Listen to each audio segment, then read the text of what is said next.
ask anybody's question but yours. You're an idiot. And really a disloyal person. It's a new year. It's 2025. Christian forgot how to produce the show momentarily in 2025, but we're here. Christian DeGuzman here alongside Steve Haller and Andy Preller for the Disloyal Idiots podcast here on the Fans First Sports Network. Gentlemen, how have your first 5 days of 2025 been? Skiing. That's lovely. All the snow. It's very lovely. I was going to say it's been better than Liverpool's first days of 2025, but hey, it could have been worse for Liverpool. Let's just say it could have been. Harry Maguire is here to remind all of us that it can always get worse. That game rested on the foot of Harry Maguire, which is really, really funny. I was watching at a pub, and it was mostly Liverpool fans, but I was there with a Man United fan, and there with my friend who is just a neutral. The kick happens, and he goes, "Wow, I didn't know you guys signed Wondolowski." Exactly. That's essentially what happened. Oh, too soon. So if you looked at the title of this podcast, we are not going to be talking about the current situation of Syracuse men's basketball. Because none of you want to tune in for that. No. This is the most basketball coverage that you get, courtesy of our friends at Home Field Apparel. You can remember 1996 and call it a day. There you go. Instead, what we're going to do is play a little bit of trivia based on the year that was 2024 for Syracuse. Just in general, it will mostly be football, so don't worry. But I did kind of lie. We do have to start with our vegetables. Oh boy! Hey, Pregs. I don't know if you noticed too. The trivia meister himself, Michael Held, is in the chat. Yeah, I was gonna say. I assume that Mike Held is here not just to celebrate his newest addition to the Trivia Meister family, but also to be on the side of trivia that is not him hosting it for once. And I will be prepared as well because I'll take out a notebook and keep score. Steve and Andy are playing against each other. They've got a notebook and whiteboard as well. Please play along at home. I will tell you, there are, I believe, 5 or 6 sections, if I remember correctly. Ironically enough, without my ultimate final challenge at the end, it works out to 44 points. And that was not intentional, but that's how it worked out. It wasn't intentional, but it's going to stay that way. It is. And as you see, we're going to start with Syracuse men's basketball. The first couple of rounds are going to be a mixture of multiple choice and short answer. And by short answer, I mean a name or a team. Nothing I don't have to write like a minor essay on. Yes, you will not be having. You will not have to take the SATs during this. Perfect. So let's start with our vegetables, Syracuse men's basketball, as much as we don't want to. Question 1 is on your screen right now. These are the top 4 games in attendance for Syracuse men's basketball this year. Which one was the highest?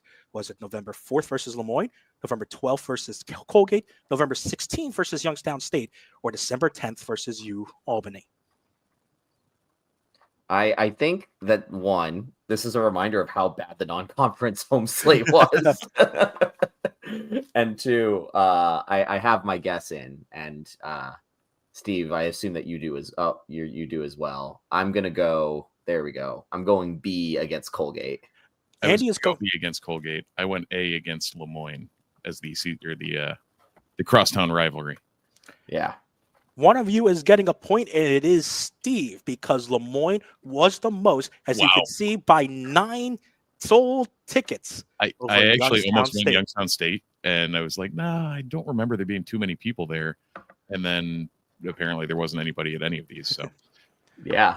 It's just funny to be complaining about 19,000 as an attendance. Every other school is like, that's a sellout. And we're like, yeah, that sucks. Yeah, we're going to have the worst attendance year in Syracuse basketball history, and we're still going to be, top 3 in the country. Wait until the next question, because you're going to see how dire it gets. I will say, this is not the most attended game Syracuse this season. The most attended game was the Syracuse-Tennessee game in Knoxville, which had over 21,000 people. Huh. Like I said, next question. Which of these games had the lowest announced attendance? And I've shown you all 8 games that Syracuse has played this year at home in the 2024-25 season. Their options are November 27th versus Cornell, December 14th versus Georgetown, December 28th versus Bucknell, and December 31st versus Wake Forest. I think I know which two I'm doing. I went with one right off the bat, just off of the infamous bit that we have on the News Magician site around Syracuseans and their abilities to find excuses. You can't go apple picking, but like, come on, it's basically an apple picking game if I ever saw one. D against Wake Forest. Same, and I struggled between it being a complete trick question and Georgetown being the worst. So let's see where it goes. It is surprisingly not the Wake Forest game. When I first made this, I thought it would be the Wake Forest game, and it's actually not the Georgetown game. It is the Cornell game, not by much again, but it is the Cornell game. And the Wake Forest game only had just more announced attendance at 100 more than the Cornell game. So no points across the board here, but you can see that Georgetown game still had slightly respectable numbers, but again, not to the 19,000 that were at the first 4 games on the stream today. The fact that Syracuse Georgetown could not draw 20,000 people in Syracuse is painful. It is. Don't love that. Do not. It is indeed painful to talk about the attendance issues that are plaguing Syracuse right now. This is a very interesting question for people who love stats. I'm talking about the entirety of the 2024 calendar year. Which Syracuse men's basketball player had the most double-doubles? Was it A, Malik Brown, B, Judah Mintz, C, Donnie Freeman, or D, Eddie Lampkin? So 2 from last year and 2 from this year. This feels like a trick question. Point of order. Yes. Double doubles for Syracuse or double doubles? Double doubles for Syracuse. Yes, indeed. Okay. That does. I'm not sure if Malik has some for Duke or if Judah has some in the NBA. I did not check. We're talking about double doubles for Syracuse. Or if Eddie had some for, year. For Colorado. Yes. Donnie probably had like 50 at IMG. So yeah. On that note, I'm still sticking with D, Eddie Lampkin. I feel like he's just been a double-double machine, and I don't know if that's the case with everybody else here. I'm going with Malik Brown. Here is the stat. Eddie Lampkin has 3. Malik Brown, the entirety of last year in the 23-24 season, had 5 total. That was the most on Syracuse. In 2024, the calendar year, he had 4. Donnie Freeman has 5 this year already. Wow. Jeez. Wow, we really are underselling Donnie Freeman, huh? He's doing great on offense, and he just needs to on defense.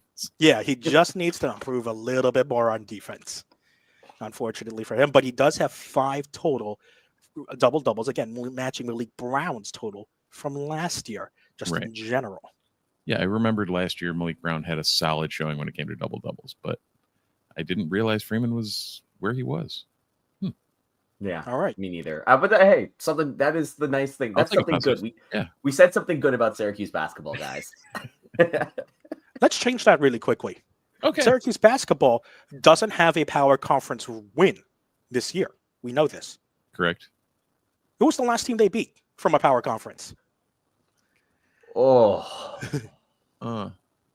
Remember, they didn't go winless in the ACC, so it's probably a good bet. It's an ACC team. No, it's definitely an ACC team. I'm now trying to remember because they were one and done in the ACC tournament, I think. You are indeed correct. Yes. They were one and done in the ACC tournament. So it would be whoever they won. It's one of those teams that they beat at the end of last season. This was the 3rd to last game of the regular season last year. They backed into the ACC tournament too, so it was like they actually did not, because at the time of the final weekend, Syracuse was sitting with a 4 seed in the ACC tournament last year. But a bunch of teams with tiebreakers tied for, I believe, like the 5th, 6th, 7th, and 8th seed, and Syracuse eventually ended with the 7th seed in the ACC tournament last year. Andy has an answer, I believe. Steve, we're waiting on you. Yeah. And again, for people listening or watching, this is a short answer one, so I'm not giving them obviously a multiple choice. Steve has his answer. Andy has his answer. Let's see, gentlemen. Andy has gone with Georgia Tech. State. Steve has gone with NC State. Unfortunately, both of you are incorrect. It was a game at Louisville on March 2nd, which was an 82-76 win. I was trying to remember which of the bad ACC teams we did play a lot of them last year, and I remember talking with my friends about both of those games and being like, oh hey, like we're gonna be okay, and we were not okay. And Andy, you said Syracuse beat up a bunch of bad ACC teams last year. You'll notice this game was not at the JMA Wireless Dome. So who was the last team from the Power Conference that Syracuse men's basketball has defeated at the JMA Wireless Dome to close out our vegetables section, the men's basketball section of trivia? Oh man. I honestly, and this is how obviously dire it's been. Yeah. I cannot remember the last time that Syracuse has won. Exactly. At the because because as we've said, they haven't won one this year. Yeah. I was gonna say because we beat Georgetown this year, right? Right? Nope. No. I remember the last game I was at that they won. I believe that was 2 years ago, though. Like not last year, but 2 years ago. That's not gonna help you this time. No, not at all. Andy is writing down an answer again for people listening on the podcast platform of your choice. This is another short answer question, not giving out multiple choice for this. Yeah, I don't know why I wrote it down again. I could have just showed the last one. I'm sticking with Georgia Tech for some reason. I just have it in my brain that we beat them last year. I don't know if that's true or not, but I'm just gonna stick with the Hornets and say we beat them at home for our last ACC win. I don't know if that's actually true or not. Steve is writing down an answer. I'm going with the last game I was at because I have no clue whatsoever, but UNC. It is not a UNC game. Steve, one of the last times Syracuse played USC, it was the worst loss in the Red Autry era and the worst loss last season. Yeah. By 39, matching, I believe. It was by 36, but nearly matching the DePaul debacle, which would have been very, very bad. Andy was close because it was a tech school. Virginia Tech was the final answer. So at the end of this first round so far, Steve has taken the only point so far. It is 1-0 Steve. We're And good at this. Can you tell that one of us or both of us has just decided to tune out? It's like what was it? I was reading just a silly tweet that was like the difference between ADHD version of cleaning is not does it bring you joy? It's would I clean this if it was covered in poop? And I feel like Syracuse basketball right now is covered in poop. I don't feel like cleaning that right now. Well, you know what's not covered in poop? Syracuse football recruiting, especially under Fran Brown. I will tell you, pretty much every single category is football related from here on out. So we are going into the wheelhouse of Steve and Andy. We just had to get the vegetables out of the way. Fair enough. Yeah. Our very first question here. Who was the first person to commit in 2024, the calendar year 2024, to Syracuse? Was it A, Marcellus Barnes, B, Deuce Chestnut, C, Demetrius Weatherspoon, or D, Deion Tank Wilson?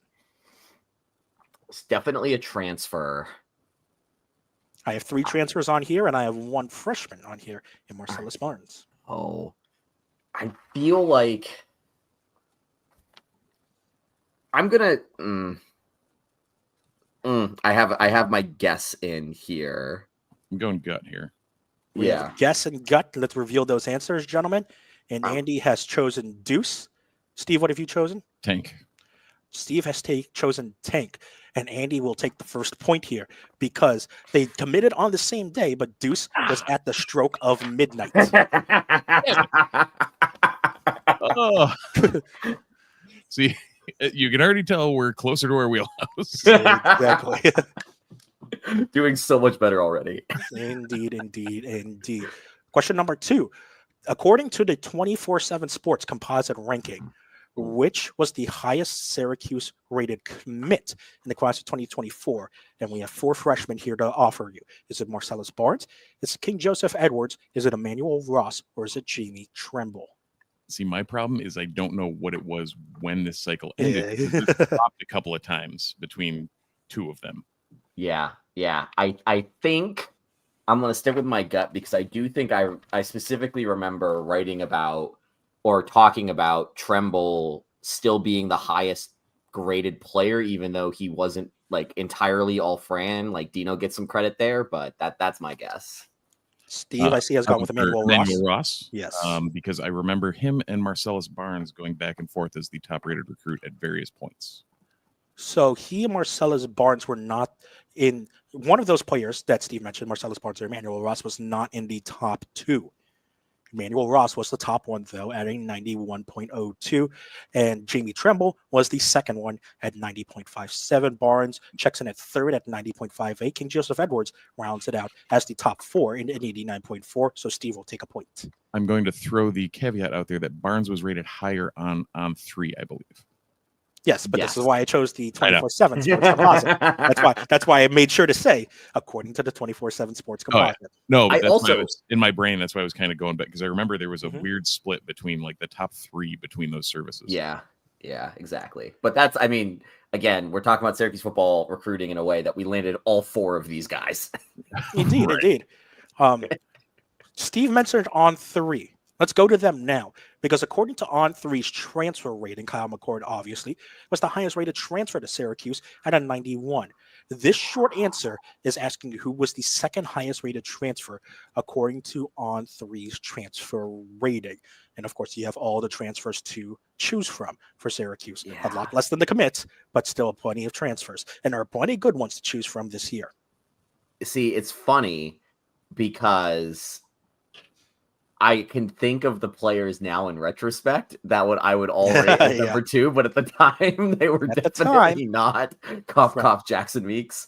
I will also say every single stat that I'm pulling right now and in the future is accurate as of January 1st of this year. So if people are going to go and fact check later on, January 1st, 2025 is when I made sure the stats were accurate. I have a guess here, but it's a dumb guess. All right, let's see what your guess is, Andy. My Steve dumb is- guess is Deuce Chestnut. And Steve has chosen. Fadil. Oh, duh. Steve is close. He is tied with Devin Grant for third highest rated transfer. The second highest rated one is Zeed Haynes. Mr. Oh. DNP. Okay.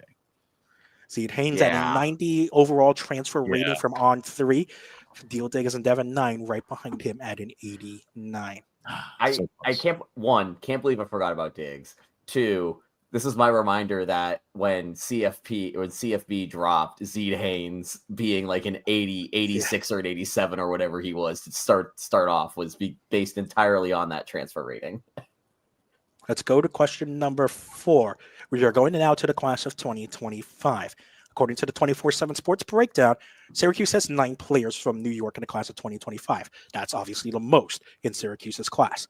Which state has the second most commits? Is it A, Connecticut, B, Florida, C, New Jersey, or D, Pennsylvania? There's a trick looked here. I just looked. Is there, Steve? Or is it obvious? That's the problem. And Because obvious is obvious. the game is afoot. I know it's between 2 of these answers. I'm going the obvious New Jersey, but I think Connecticut might sneakily be number 2. And I'm Steve has gone hedging with? Pennsylvania, Andy's home state, because there's a lot of Philly area recruits that I feel like said, "Yay!" Yeah. Pennsylvania has 3 commits from Syracuse. 3 commits to Syracuse. New Jersey only has 2. Pennsylvania also has 3. There's a state here I didn't put on, which is Maryland, who has 4 commits going to Syracuse. Florida has 6. Wow. Your second most populous state going to Syracuse is Florida. So no points this round. Great job on branding and PR by Fran this year to get everybody talking about how he's locked down the tri-state area. Well, also, but look, you have the tri-state area, Connecticut, New Jersey, and Pennsylvania also has a combined 8 players added to the 9 from New York. That's 17 players 13 kids. from the Northeast area. And that's 9 of the top 10 in New York, I believe, right? Yeah. And Maryland has 4 as well. And that's, Right. people argue if it's Northeast or not, but it's still 4 from Maryland as well. Yeah. We have one more, I believe. Yes, according to the 24/7 Sports Composite, Syracuse has 35 commits in the class of 2025. That's the most in the nation in the FBS level. Who has the second most? Is it A, Georgia, B, Mississippi State, TCU, and D, Washington? I'm not tricking you here. These round out the top 5 in terms of most commits in FBS level, according to the 24/7 Sports Composite. I have my logical way of going into Washington. This is the first full cycle with their new coach. Mississippi State is a tire fire. Georgia is doing a lot of transferring stuff right now. I feel like Washington needed to rebuild high school recruiting. I went with the tire fire. Andy, you were so close because Washington is number 2 on the options available. It is TCU at 30. And that rounds up. Yeah. Interesting. Washington is at 29, and Georgia and Mississippi State tie at 28 to round out the top 5. And again, Syracuse leading the way with 35 commits. Can we take a second here and talk about how stupid that is? That is incredible. Like, Syracuse is leading the country in commits. What? Okay. I love everything about this. Back to your regularly scheduled programming. Yeah. And that is high school commits. That's not including the transfer commits that have come to other schools. This Right. is all high school commits. And Syracuse leading the way in that category. What usually classes are about 20 for Syracuse in past years. It's pretty impressive. So that ends up round 2 of our section on Syracuse football recruiting.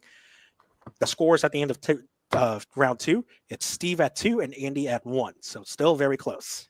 We're good at this. We're so good at this. Andy is on the board at least, but still trailing Steve. So Christian, I know you dummied this with Mr. Ostrowski. How did Mike do at this point? I will say we didn't keep score with Mike. I was mainly, seeing if the questions were good and and timing wise it would work out well.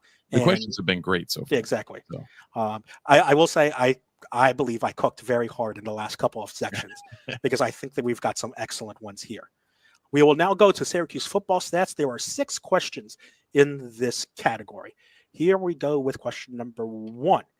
Which Syracuse player scored the first touchdown of the 2024 season? Short answer. I think. Yeah, you go for the one home game I didn't go to.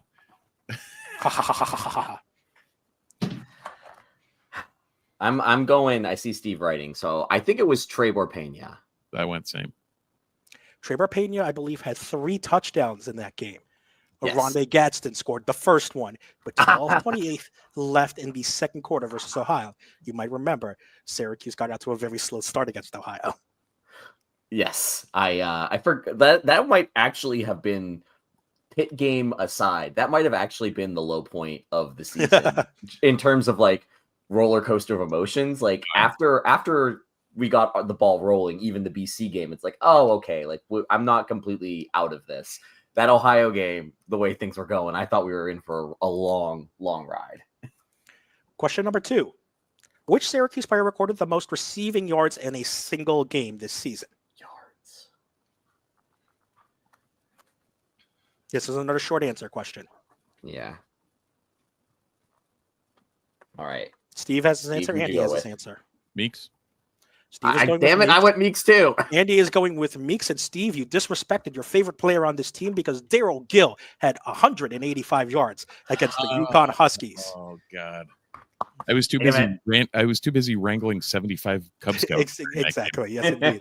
But you remember Daryl Gill had 9 catches for 185 yards. Oddly, not a touchdown against the UConn Huskies. And how many times did I text both of you saying Gill again? Yeah, exactly. Yeah. I was You'll have to wrangling go- drunk alumni, so potato. Question number Yeah, 3. you and I had the complete opposite. We will go with another short answer here. Jackson Meeks finished the 2024 season with 1,021 receiving yards. Who was the last Syracuse player in history to record over 1,000 receiving yards in a season? This is obviously not too 2024 adjacent, but Steve and AD know enough Syracuse football history that they may know this. I think it's Jackson on those mid Dino Babers year teams. I think Jackson had 1,000 yards. Andy's going with Tristan Jackson. I went Amba Adetawo. Andy's going with Amba Adetawo. Steve's going with Amba Adetawo, and Andy's going to get a point on the board. It was Tristan Jackson with 1,023 yards in 2019. 2019. Wow. Okay. Yeah. So Yeah. it's still been Remember, a Tristan minute. Jackson, that was his only year at Syracuse because there was still a 1-year sit-out rule for transfers in 2018, which is when he joined Syracuse, and he only played in the bowl game that year because he was finally eligible in that game for the bowl in 2018. That's what it is. Because yes, that was A bowl game I was at, also with drunk alumni. Question number 4. We'll go with true and false here. Only true and false question here, but let's mix up the variety. We all know that Kyle McCord finished as the FBS leader in passing yards. Is it true that Kyle McCord also finished as the overall NCAA leader in passing yards? And this is including FCS, D2, and D3. Oh, yep, there we go. This is the entirety of the NCAA. We're not just talking the FCS level. We're talking D2 and D3. I went false. Same. Andy went false. Steve went false. This is true. Really? Kyle McCord's 4,779 passing yards just barely beat out from D2 in Central Missouri. Zach Zabrowski's 4,724. For reference, FCS level, Miles Hastings at UC Davis at 4,493, and Aaron Severson at St. John's, Minnesota at the D3 level, 4,382. Your leaders in each division of NCAA football. That is insane. Zabrowski just won the Walter Payton, the Heisman equivalent, and I saw that he had record-setting passing yards, so I was like, there's no way McCord had more than him. And he's in the portal now, right? Yes, he is in the portal. Yeah. Yeah. By the way, I did look up Ambedatawa. I wasn't going crazy that he did have a 1,000-yard year. It was 2016, though. Indeed. And Tristan Jackson did his in 2019. Yeah. I just wanted to make sure I wasn't like completely off the mark. No, I think, if we want to reminisce about Syracuse wide receivers, like the Dino transfer, Edatawa, Ishmael, Custis, Jackson, those 4 were just incredible. And then after that, like, he should be good. He should be good. He is good. Okay. Yeah. I believe this next question is one of my favorites. It is indeed. I've got 4 stats on here. Which of these following stats is not true about Syracuse football? And again, I fact-checked this on January 1st. I believe they are still correct if things haven't been adjusted. A, your first stat, 3 Syracuse players this year had over 900 receiving yards. D, Oronde Gadsden finished his Syracuse career with exactly 2,000 receiving yards. C, Oronde Gadsden finished his career in the top 5 in Syracuse career receptions, not just tight ends, but overall Syracuse career receptions. Or D, LeQuint Allen finished his career with more rushing touchdowns than Sean Tucker. Which of those following stats is not true about Syracuse football? Christian, you are an evil, evil. This is very good. Yes. Because I don't believe any of those statements. If you can believe it, 3 of these are true, and the 4th one that's not true is just barely false. I will give that away. Yeah. I'm gonna go with.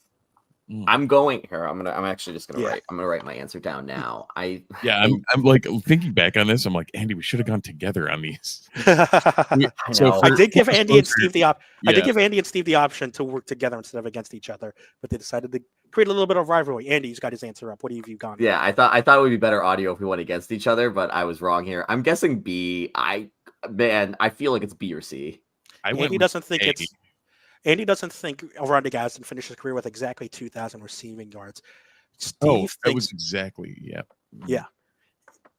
That seems crazy enough that it, like, for you to throw on there, that was fact. But Steve thinks that 3 players had over 900 receiving yards is not true for Syracuse. Steve, 3 players did have over 900 receiving yards for Syracuse. I figured somebody was like at 897 or something. I was like hedging on that. Andy, OG finished exactly with 2,000 receiving yards this year. Your untrue statement here is LeQuint Allen has 26 rushing touchdowns to Sean Tucker's 27. So he has less rushing touchdowns than Sean Tucker.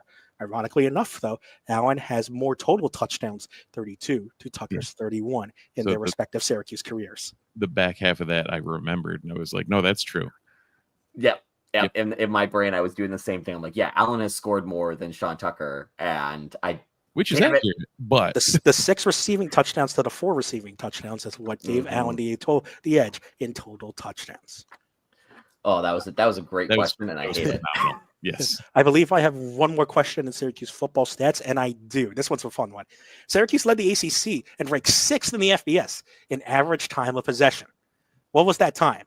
Is it A, 32 minutes and 13 seconds, B, 32 minutes and 43 seconds, D, 33 minutes and 4 seconds, or D, 34 minutes and 22 seconds. Again, stats accurate as of January 1st, 2025. These are all real time of possessions, I'm sure. These are for the all leaderboard. real time of possession numbers for a team.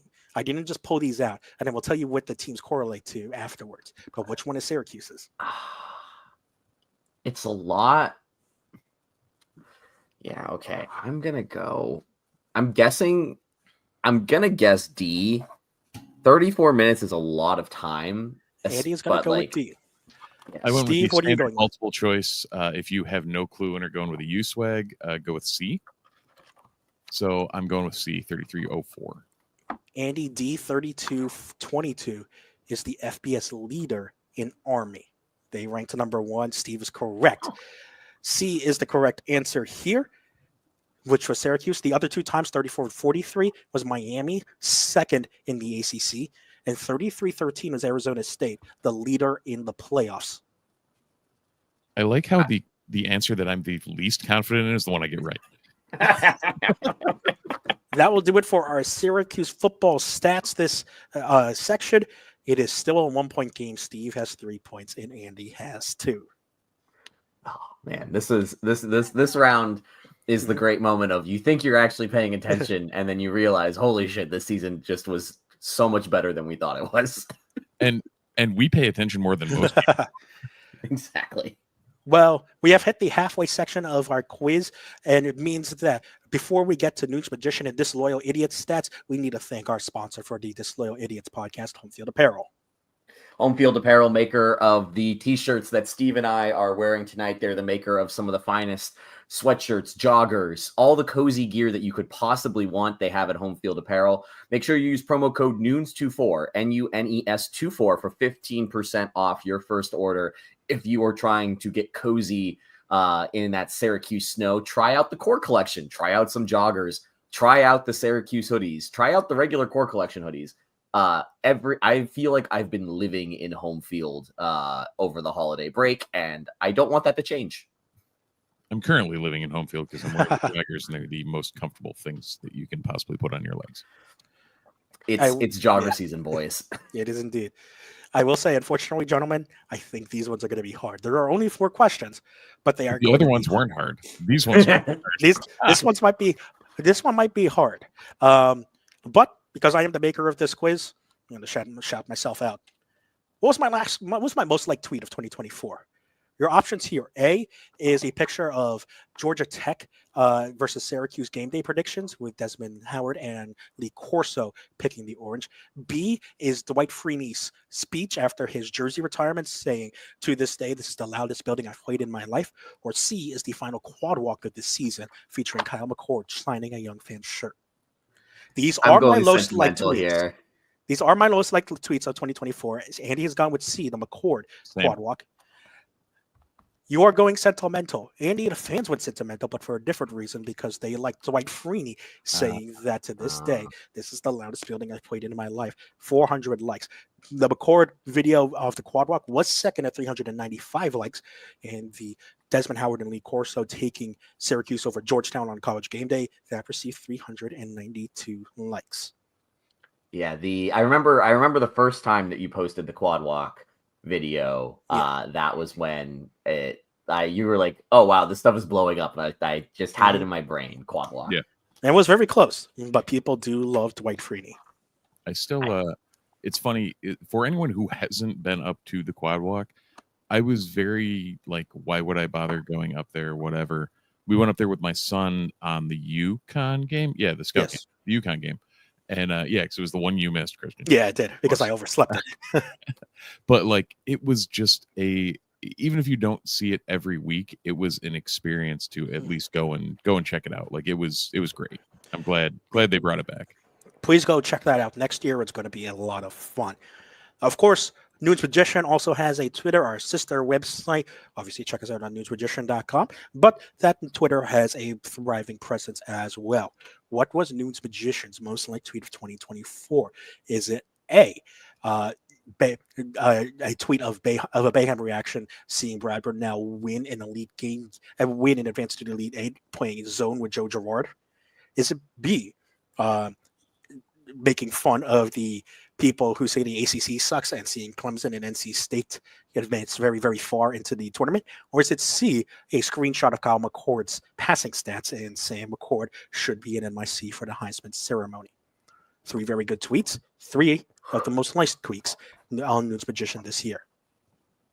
When in doubt, I always guess Boeheim. I always just think Boeheim plays well to the Twitter audience. I went B. Both of you are again wrong because the Kyle McCord thing, this was tweeted right after the Miami game, which got a lot of attention, obviously, because Syracuse just had beaten Miami. That is very, very funny. That, of course, it's football. This is a football site now. I do laugh. Like, you see stuff like this, and we have on our Discord. If anyone wants to join our Discord, feel free. It's a rollicking good time over there. But there's somebody in the Discord that's going off about how McCord's getting disrespected and shouldn't be a day 3 pick and blah blah blah. And I'm like, you don't understand how football is played on the next level. But also, I get why you're saying that. But no. Let's go on to us. We had a pretty good year this year, I think, especially with the Fran Brown effect. I'm going to show you our 3 most viewed on YouTube podcast episodes that related to the 2024 football regular season. Which one was the most viewed? Is it A, our post-Miami game? Is it B, our post-NC State game without Andy? Or is it C, our post-Georgia Tech game? Ooh. Now, this is most viewed on YouTube. No, I'm seeing my Yankees hat there that I ruined the other day. Damn. Oh, no. Not. Well, you don't have to worry. They don't have Juan Soto. Anyways, that was mean. That was a low blow. I feel like, and this is just me trying to metagame this because I don't know the answer. There's always like so much hype around the season when the season starts, especially if the season starts well. So I'm going to go with A just because it was at the beginning of the season and there was hype. I went with C.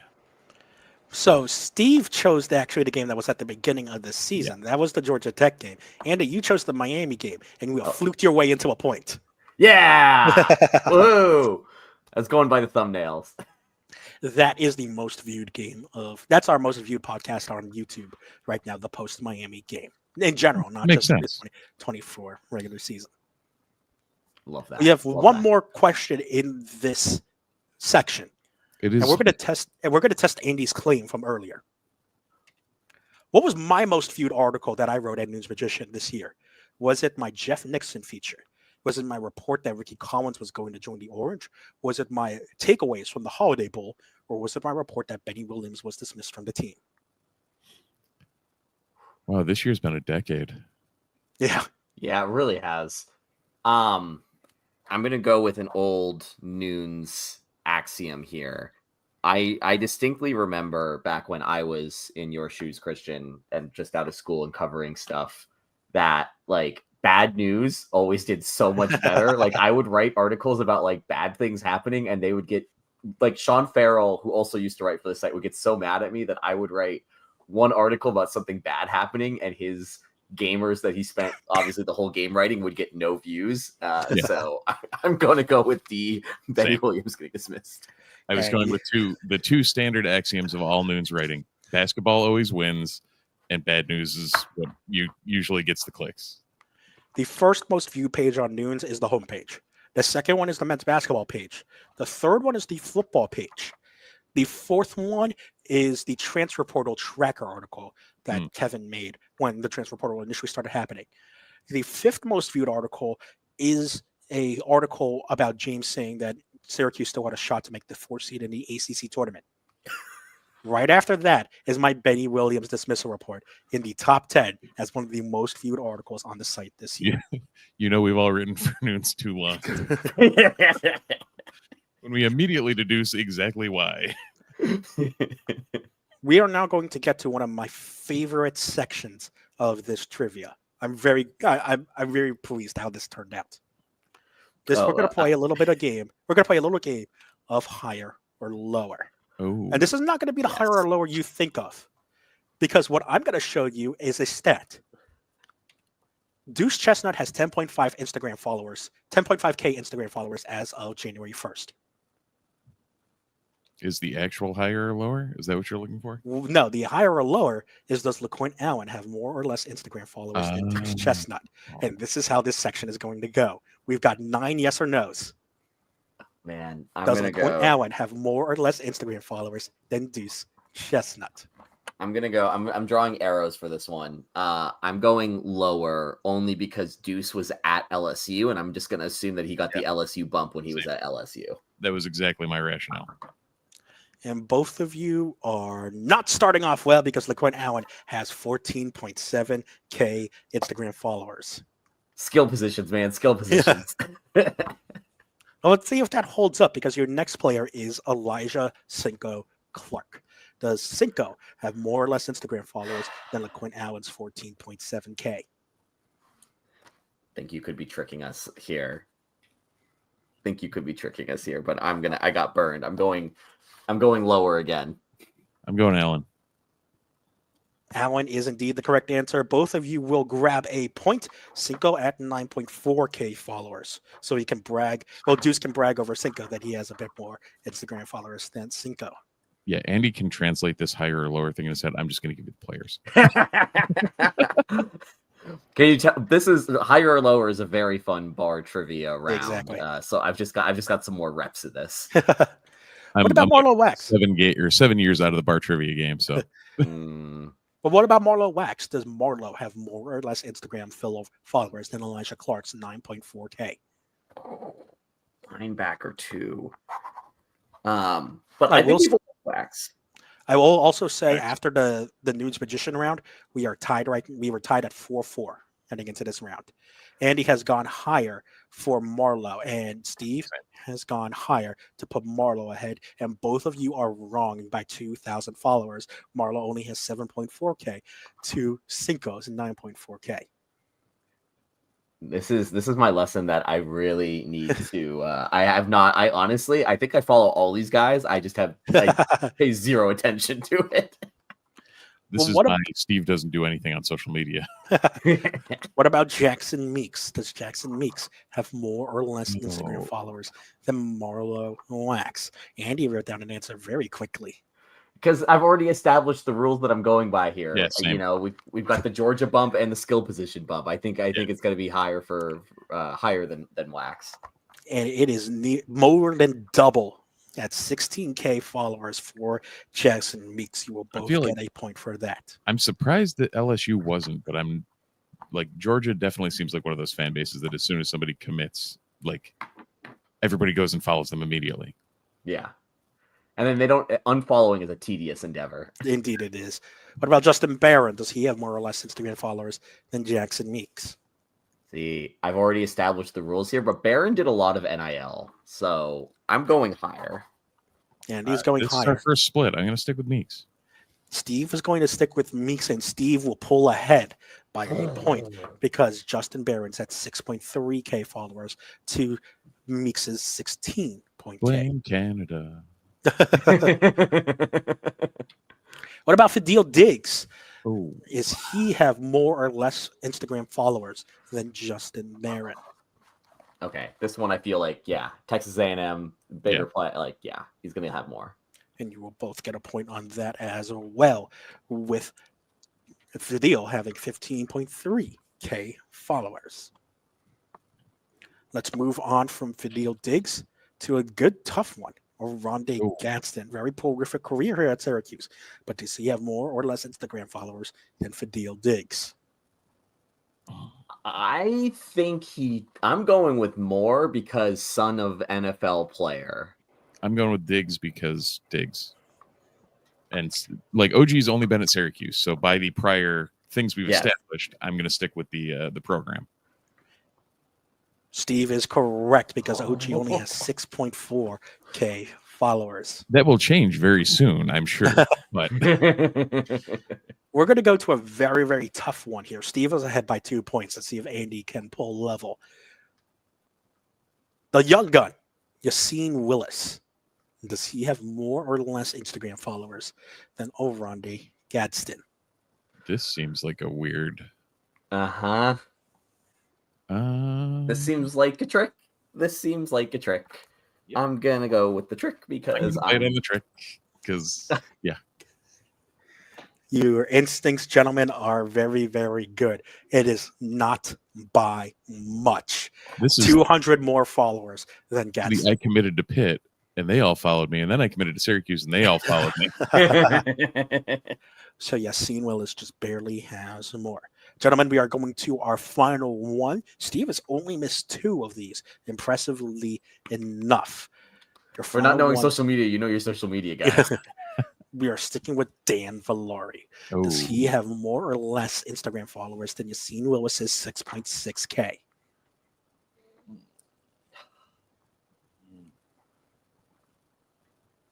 I'm going more because Michigan, tight end, and Thundercat.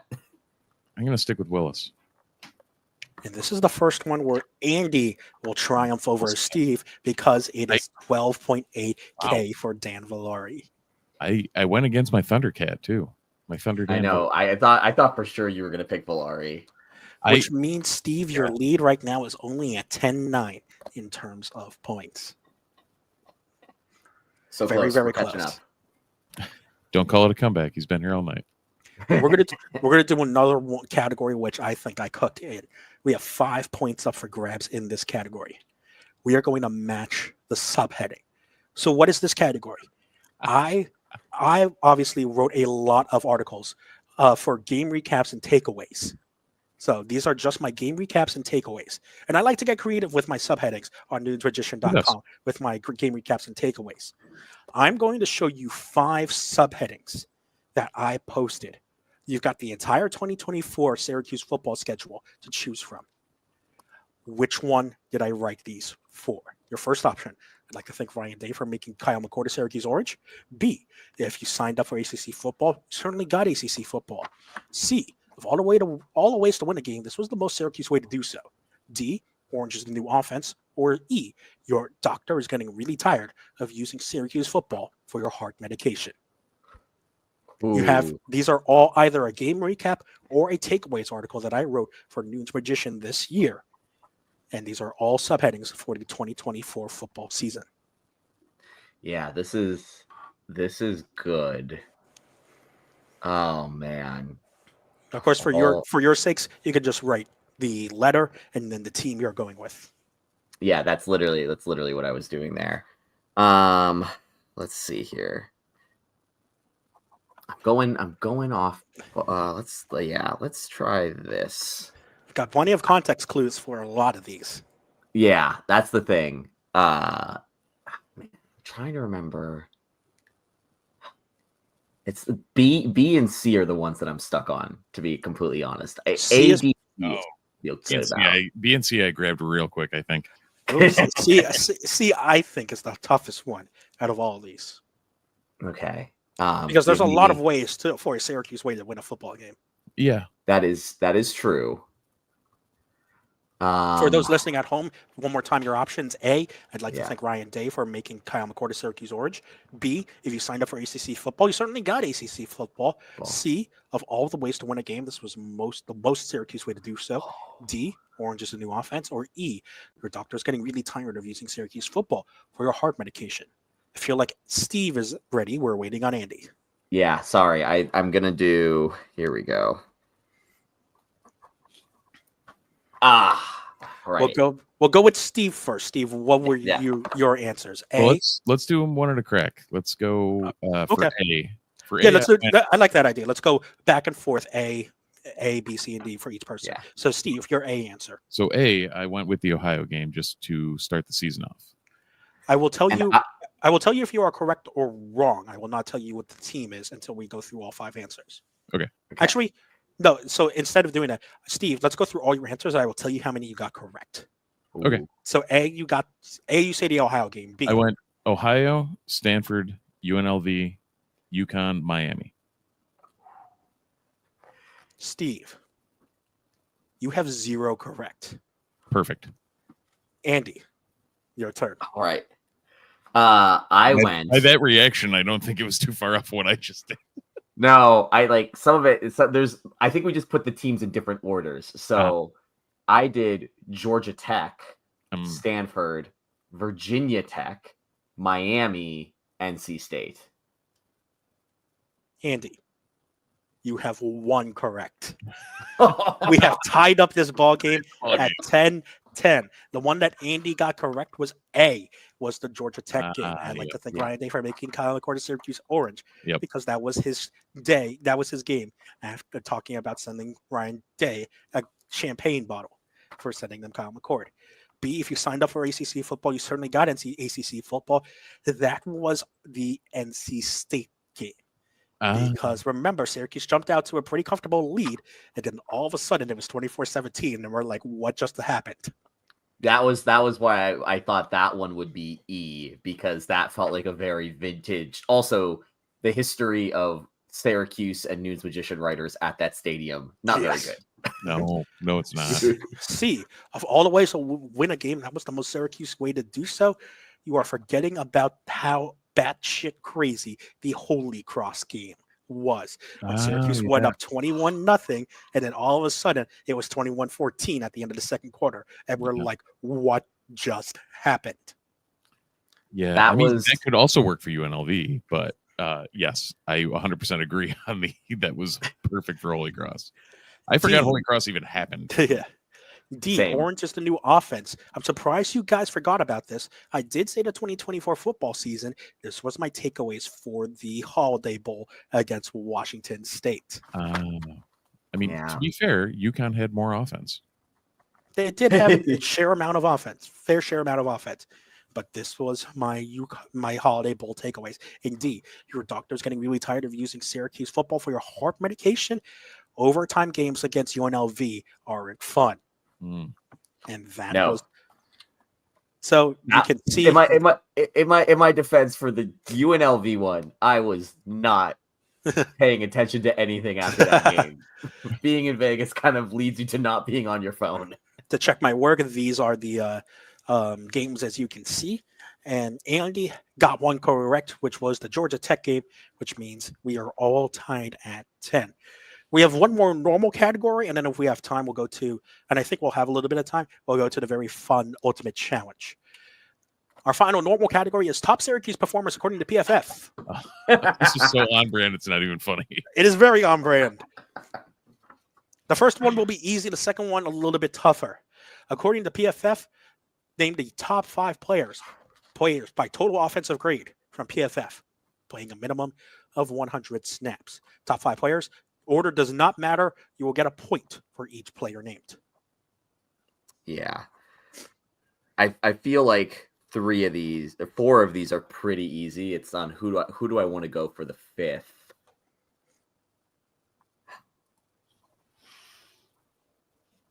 All right.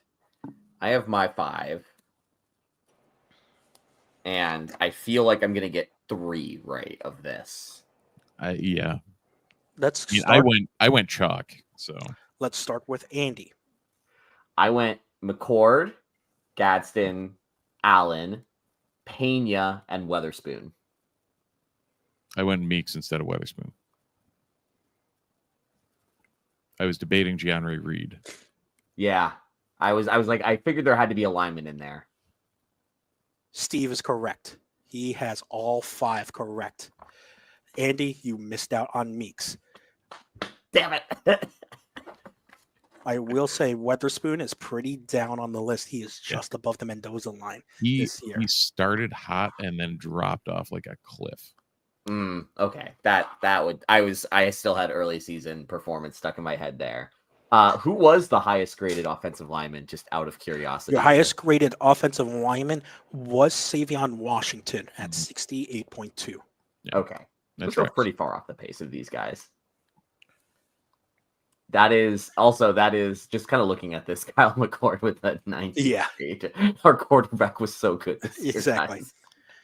So Steve will get all 5 points. Andy, you only have 4, which makes our scores 15-14. Steve. And our final category for normal trivia, you probably can guess it, the top 5 defensive players on Syracuse. Your top 5 players by total defensive grade from PFF. Minimum of 100 snaps. This is harder. Because I think I have 3 pretty quickly.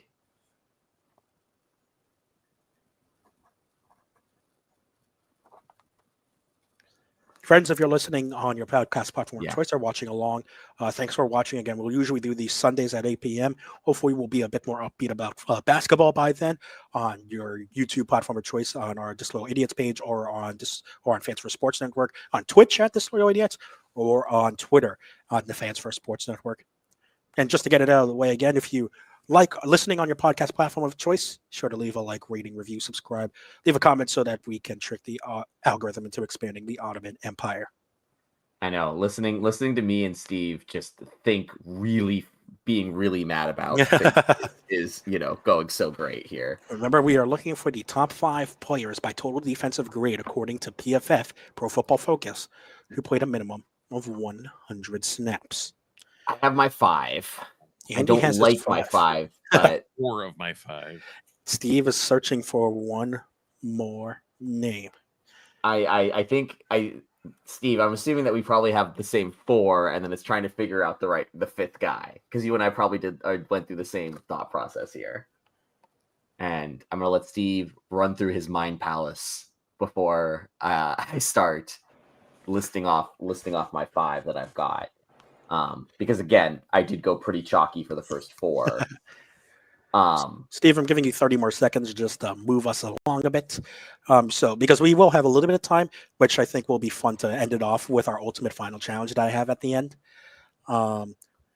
Let's remind everyone, this is the last category of our normal game, and we're a maximum of 44 points. Steve has 15, Andy has 14. Wow. Really? Yeah. We're so good at this. Yeah, we're really, really good at this. But this was a lot of fun, guys, and I think our final ultimate challenge is going to really test Steve and Andy. I mean, this has already been pretty testing. So Right. Well, yeah, it's been a lot of fun, obviously, between all of us as well. And if you've been playing along, leave a comment as well. What did you get on your final scores, and what were some of the tougher questions for you? Probably my personal stats, but we have Steve done. Let's go with Andy. What are your 5 players? I think the chalk 4 are Diggs, Barron, Wax, and Clark. And then for the 5th, I went Bellamy. I don't love that, but I feel like he was a really solid corner and might have graded out well, especially considering that he got benched for let's call it not on the field of grading reasons, at least my understanding of that situation. Andy, you have 2 correct, putting you 1 above Steve right now. Steve needs 1 to tie and 2 to win. I went Diggs, Barron, Grant, Wax, Jobity. Say again, Diggs? Barron, Grant, Wax, Jobity. Wax. So Diggs, Barron, Wax, Jobity. Who was your 5th one? Devin Grant. Devin Grant. Steve, you have 1 correct. What? You are tied with Andy. Was Diggs the only one you got correct was Fadil Diggs. Your top 5 are Clarence Lewis, Jaden Bellamy, Fadil Diggs, Rashard Perry, and Deion Tank Wilson. So Tank, I went to put in there. I could not remember Lewis to save my life. I'm like, there's a corner that I know was high, and I can't remember his goddamn name, and I didn't think Bellamy was there. So I was like, no, not Bellamy. Who's the other corner? What are we doing? And Perry is that's awesome that he's that high, because I'll take him for more years. Which means between the 2 of you, we need a tiebreaker. You're both on 16, which means we can do our ultimate final challenge. Great. Now, just as you scripted it, Christian. Indeed. These are... I think he expected our point totals to be a little higher. Okay, so here's what I will say. You know the answer to some of these already. Okay. You do not need your whiteboards and your notebook. All I will say first is give me rock, paper, scissors, shoot between the two of you. This is Steve. not the ultimate final challenge. So just rock, paper, scissors for the win. No. Yeah. So ready? Rock, paper, scissors, shoot. Andy's gone with scissors and scissors. All right, we will go again. I got to figure out where my camera is. All right, one more time. And rock, paper, scissors, shoot. We've on good scissors again. One more time. Rock, paper, scissors, shoot. Andy will win. So, Andy, you will get the choice. Do you want to go first or second for our ultimate final challenge to name as many players as you can from Syracuse this season who have played at least 100 or defensive snaps? I'm gonna go second because this is like penalties, and you want to know where you need to get to. You don't want to have to be the one. So the way so Andy, you can make your decision again. The way we're going to do this is you will start with Steve. He will name a player, then Andy will name a player, and we will go back and forth until no one can name a player. Andy, okay, then I will go first. So Andy will go first. Obviously, you know some of the answers already. This will get tricky, obviously, when we get down the list. 43 players in total. Go. I'm going to start with Justin Barron. Andy will start with Justin Barron. That is correct. Marlo Wax. Marlo Wax is indeed correct. Going to go with one Kyle McCord. Kyle McCord is, of course, correct. Fadil Diggs. Fadil Diggs is indeed correct. LaQuint Allen. Allen is indeed correct. Jackson Meeks. Jackson Meeks, of course, is correct. Going to go with Deuce Chestnut. Deuce Chestnut is the second most on the defense. Oronde Gadsden, 2. Oronde Gadsden, 2 is indeed correct. Trebor Pena. Trebor Pena is, of course, correct.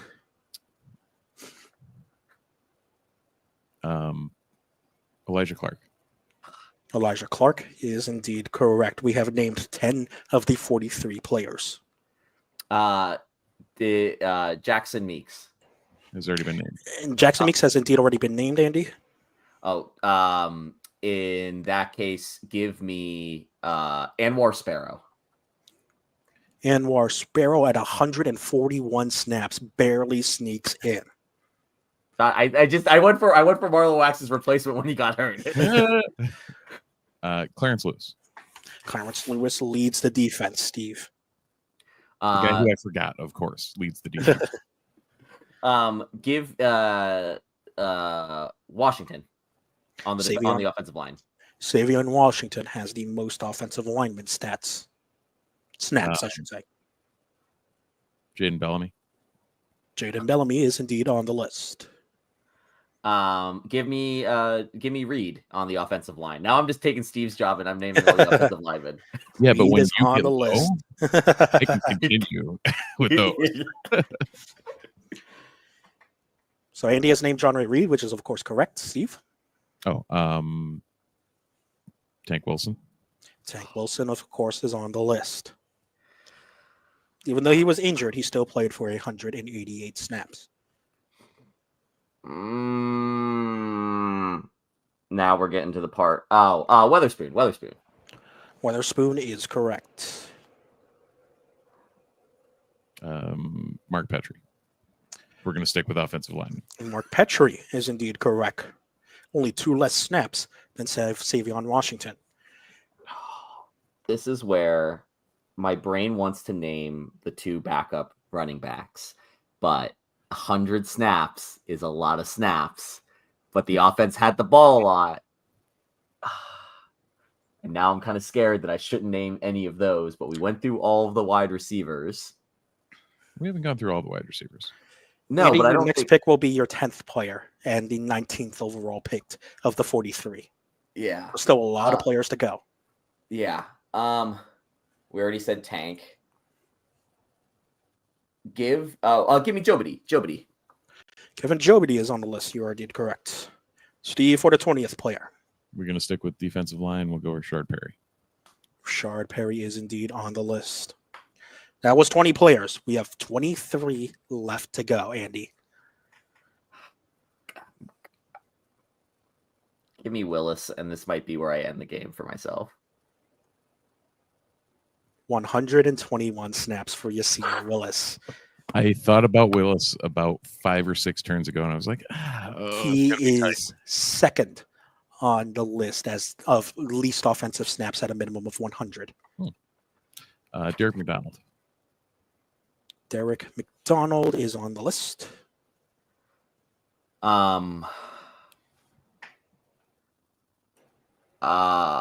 Bradford, offensive line. Jacob Bradford. Jacob Bradford has not been named yet, and he is third on the offensive line snaps counter. Mm-hmm.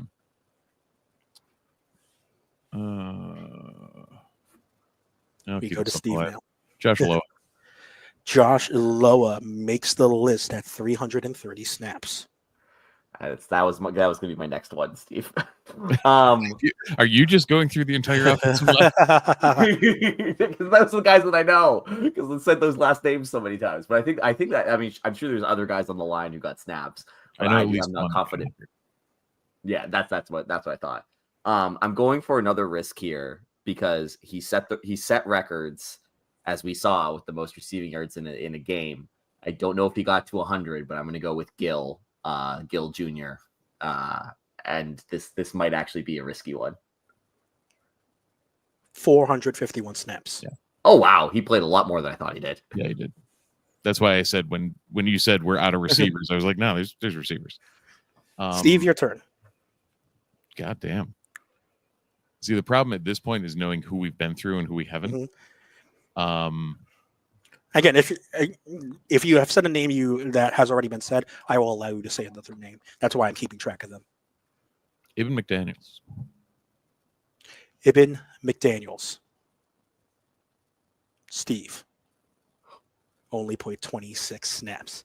Really? Andy, you have a chance. Was he in? Oh, you know what? He was on a lot more special team snaps, wasn't he? Yes. Not offensive or defensive snaps. Andy, I will allow you to name one more player offensively. Or yeah, you got to finish it off. Mm-hmm. I am going to go to rub salt in the wound here. I'm going to go with Thundercat Dan Villari. Thundercat Dan Villari at 304 snaps is over 100 snaps, and Andy, you have taken the win. We will go through the full list. Max of Main 44. would have also been a good one. Yes. Yeah. You guys missed people like Max Main, David Wallaba, and Joe Cruz are up there. Zed Haynes just snuck in as well. Same with Justice Ross Simmons, and maybe even Umari Hatcher on the offensive end. You didn't name.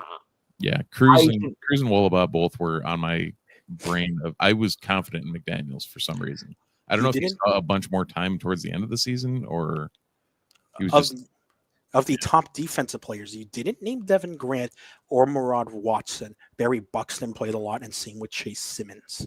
I named Devin Grant earlier in the game. Does that count? Oh, yes, you did. Yeah, but not in this round. Right. The wide receivers are the ones, like, obviously, clearly, I did not realize how many snaps on offense they all played. Yes. Like, this also tracks. The tricky ones who were just under 200 snaps. Joe Cruz played 175. Justice Ross Simmons 161. Yassine Willis was 127. Good catch, Andy. And Zed Haynes was 105. If you had said Will Nixon, he only played 54. I was going to go with Nixon, and then I remembered that he got hurt pretty early on the season. Mm-hmm. Your low snap totals on defense, you can see Dion Wilson there with 188. David O played 168. And Moore Sparrow played 141. Marcellus Barnes played 133. And Greg Delane just snuck in at 100 snaps. You know what? Maybe the McDaniels thing in my brain was because Delane went into the doghouse, and that's all I could think of. Well, gentlemen, Andy is our winner of Disloyal Idiots Trivia 2024. Needed the tiebreaker for it. 16 points total for Andy and Steve in the normal round. Can you beat them more in the normal round, or can you beat Andy's total, which I believe he got up to 15 or 16 in total? Let's see, 1, 2, 3, 4, 5, 6, 7, 8, 9, 10, 11, 12, 13. And with your last name of Dan Villari, you named 14. Steve only got to 12. So that was 26 in total. Can you get more than 26 between Steve and Andy? Yeah, That was a lot of fun. That was a I think fun. this is going to become an annual tradition here. Oh yeah. Uh, This was a lot of fun I- to put together. And again, I'd like to shout out Mike Ostrowski for helping test this as well before we ran it together here on the podcast. Yeah, shouts out to Christian for putting this together. Steve and I, full transparency, were told trivia night, and that's it. And so we did nothing except participate. We were in the Saw game. Christian created the Saw game of trivia. But this was awesome. And again, this is going to be nice because I'm sure this podcast is going to get shared around after the fact. This is a great evergreen show. If you're new around here, this is the vibe of the show. Yep.